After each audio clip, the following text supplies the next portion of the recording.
کہہ دو کہ اگر تمہارے باپ اور بیٹے اور بھائی اور بیویاں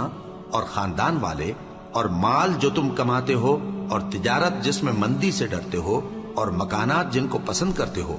اللہ اور اس کے رسول سے اور اللہ کی راہ میں جہاد کرنے سے تمہیں زیادہ عزیز ہوں تو ٹھہرے رہو یہاں تک کہ اللہ اپنا حکم یعنی عذاب بھیجے،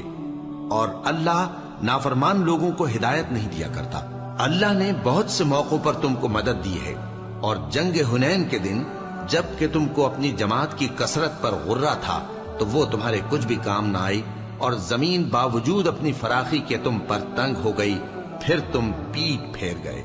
پھر اللہ نے اپنے پیغمبر پر اور مومنوں پر اپنی طرف سے تسکین نازل فرمائی، اور تمہاری مدد کو فرشتوں کے لشکر جو تمہیں نظر نہیں آتے تھے آسمان سے اتارے، اور کافروں کو عذاب دیا،